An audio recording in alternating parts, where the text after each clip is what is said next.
नमस्कार साथियों, आज हमारा 21 जुलाई संडे है। आज हम डिस्कस करेंगे इस वीक की सबसे चर्चित खबर जो आपके एग्ज़ाम की पीटी और मेन दोनों के लिए बहुत ही महत्वपूर्ण हो सकती है। और इस वीडियो में अगले 7 से 8 मिनट में इस टॉपिक पे बहुत अच्छी आपकी जानकारी अंडरस्टैंडिंग बन जाएगी। आजकल चर्चा में है कि अनुच्छेद 361 जो कि पश्चिम बंगाल सरकार और वहाँ के राज्यपाल के बीच में ये बहुत चर्चा में रहा और ये बहुत चर्चित है। ये आपके पीटी के एग्ज़ाम राज्यपाल को लेकर क्वेश्चन पूछा जा सकता है आपका, तो इसको देखते हुए बहुत अच्छी डिटेल से हम इसको कवर करेंगे। देखिए, हमारे राज्यपाल है सीवी आनंद बोस, पश्चिम बंगाल के वर्तमान में। वहाँ पे सरकार चल रही है ममता बनर्जी टीएमसी की। तो आए दिन आपको सुनने में नज़र आता है कि बंगाल के गवर्नर और बंगाल के जो सीएम है उनके बीच में टसल चलती रहती है। वो कभी विभिन्न मुद्दों को लेकर, जैसे कि वहाँ पे अभी हाल में क्या चर्चा हुआ कि चुनाव, हमारे जो लोकसभा के चुनाव हुए उनको हिंसा को लेकर वहाँ पे राज्यपाल से मिलने वहाँ के कुछ लोकल के लोग आए थे, तो उनसे मिलने के लिए राज्यपाल से जो लोग आए थे उनको रोक दिया गया था। कलकत्ता नगर आयुक्त जो हमारे हैं उनका नाम है विनीत गोयल, और उपायुक्त है जी हमारे वहाँ पे इंदिरा मुखर्जी। तो ये जो घटनाक्रम हुई इसको लेकर राज्यपाल और वहाँ के जो नगर आयुक्त है, पुलिस नगर आयुक्त, उनके बीच में टसल चल रही है। कुछ टसल कैसी चल रही है कि भाई वे उनके अधिकारों को सोचते हैं कि अगर इनका ना प्रयोग कर पाए तो एक दूसरे के क्षेत्र में बाहर जाके चीज़ों को वहाँ पे दिखाई होती नज़र आ रही है हमको। तो जैसे अभी राज्यपाल पर राजभवन में कोई कर्मचारी है, उनके द्वारा राज्यपाल पे लगाएगा यौन उत्पीड़न का आरोप, जिसको लेकर बहुत चर्चा बनी हुई है इस वीक में। और साथ में अभी पीछे हमें कुछ विधायक चुनकर आए थे टीएमसी के 2 विधायक, उनकी शपथ का मुद्दे का बहुत चर्चा में रहा। साथ ही साथ हमारे कुलपतियों की नियुक्ति का चर्चा भी बहुत वहाँ पे चर्चा में रहा। तो आए दिन हमको ये न्यूज़पेपर में देखने में, पढ़ने में मिलता है कि राज्यपाल और पश्चिम बंगाल के बीच में विभिन्न मुद्दों पर लेके हमेशा विवाद बना रहता है। अब हमारी जो चर्चा का जो विषय है वो अनुच्छेद 361 में हमें राज्यपाल और राष्ट्रपति को विशेषाधिकार दिया गया है। कानूनी कार्रवाई से छूट देने के, कानूनी कार्रवाई नहीं की जा सकती राज्यपाल राष्ट्रपति, ना ही हमारी सिविल कार्रवाई।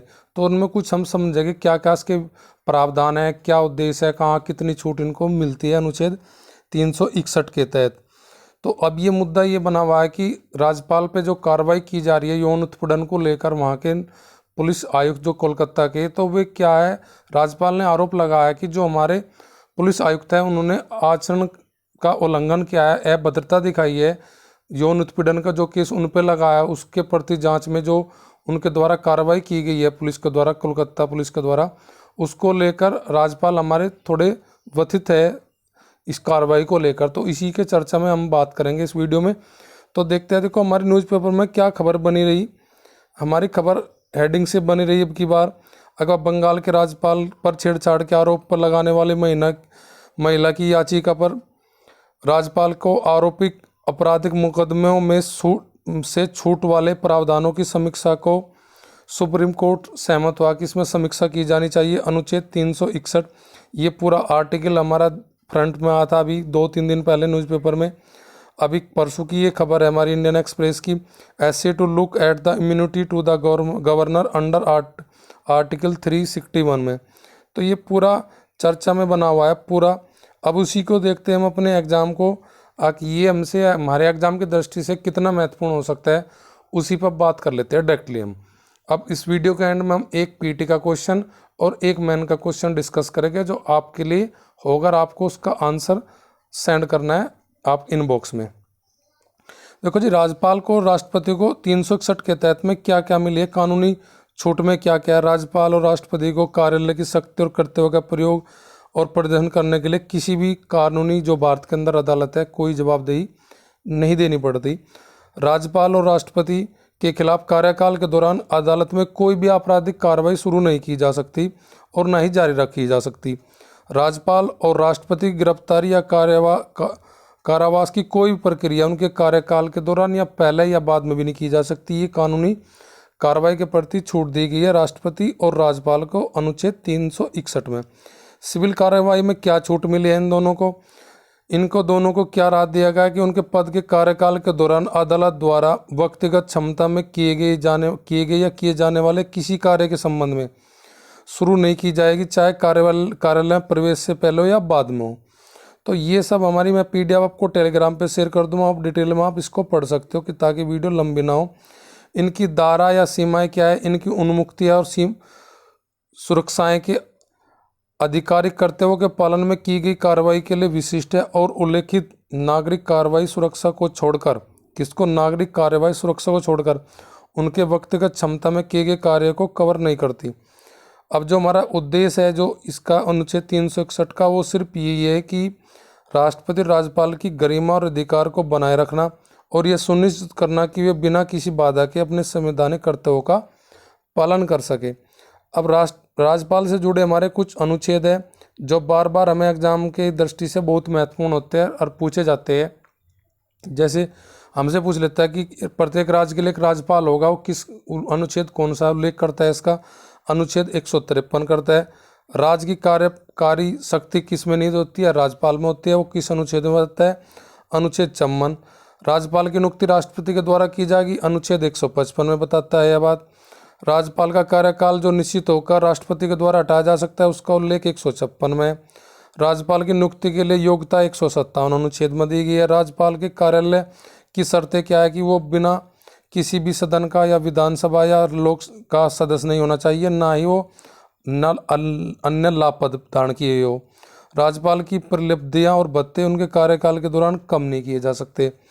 अनुच्छेद 159 में शपथ लेता है राज्यपाल हमारा कार्यालय प्रवेश करने से पहले, और कुछ आकस्मिकताओं में राज्यपाल के कर्तव्यों का निर्वहन जो करता है अनुच्छेद 160 में करता है। ये सब आपको PDF में मिल जाएगा। टेलीग्राम हमारा चैनल है विपिन एडवांटेज GK पॉइंट पे जाके आप सर्च करोगे तो वहाँ से यह PDF आपको कंप्लीट मिल जाएगी। अब मैं आपको बता देता हूँ कि अनुच्छेद 200 राज्य विधानसभा द्वारा पारित विधेयकों पर राज्यपाल की सहमति या असहमति या राष्ट्रपति के लिए विचार के लिए विधेयक को आरक्षित रखने का प्रावधान दिया गया है। 203 के तहत राष्ट्रपति 123 के तहत हमारा अध्यादेश जारी करता है हमारे संसद में। उसी प्रकार राज्यपाल 213 के तहत विधानसभा में अध्यादेश जारी कर सकता है जब विधानसभा का सत्र जारी ना हो। तो आज का ये हमारा अभ्यास प्रश्न है। अभ्यास प्रश्न में हम देखते हैं पहला PT का। अब राज्यपाल के बारे में हमें 3 स्टेटमेंट दिए गए। आप वीडियो को यहाँ पॉज करके इन 3 स्टेटमेंट को आराम से ढंग से पढ़ना, और पढ़ने के बाद इस क्वेश्चन का आंसर आप कमेंट में देना। मैं इसके तीनों स्टेटमेंट पढ़ देता हूँ, आंसर मैं नहीं बताऊँगा, इस क्वेश्चन का आंसर आप खुद बताएंगे। राज्यपाल के संदर्भ में नीचे दिए गए कथनों पर विचार करें।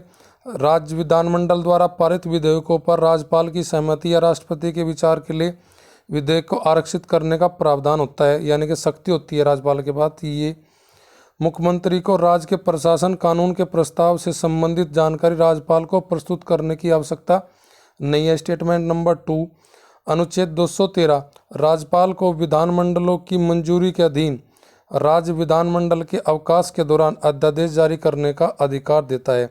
ये हमारे इसके कूट है जहाँ से आप आंसर चुन सकते हो अपना राइट। अब मेन परीक्षा के लिए, मुख्य परीक्षा के लिए हमारा क्वेश्चन इससे अनुच्छेद 361 जो फिलहाल हमारा मुद्दा बना हुआ है उससे रिलेटेड कैसा क्वेश्चन पूछ सकता है वो पढ़ते हैं। देखिए इसमें क्या तरीका, जैसे critically analyse the legal immunity granted to the president and governors under article 361, how does this provision balance executive privilege with the accountability. यानी कि अनुच्छेद 361 के तहत राष्ट्रपति राज्यपाल को दी गई कानूनी छूटों का आलोचनात्मक विश्लेषण करे। यह प्रावधान जवाबदेही के साथ कार्यकारी विशेषाधिकार को कैसे संतुलित करता है। ये आपका मेन क्वेश्चन के लिए अच्छा क्वेश्चन है, क्योंकि ज़्यादातर क्वेश्चन मेन एग्जाम में हो या PT में हो वही क्वेश्चन पूछे जाते हैं जो हमारे चर्चा में बने रहते हैं साल भर, वर्ष भर, जिस वर्ष हम PT या मेन का एग्जाम देते हैं। तो आज के इस हमारे जो टॉपिक था वीक का सबसे चर्चित खबर, यहीं पे मैं समाप्त करता हूँ। अगले संडे पे फिर हम देखते हैं हमारे इस संडे के दौरान 21 से लेकर 28 जुलाई के बीच जो भी बहुत हॉट न्यूज़ रही उस पर फिर एक 80 वीडियो हम आपके लिए इन्फॉर्मेटिव वीडियो लेकर आएंगे। धन्यवाद, जय हिंद।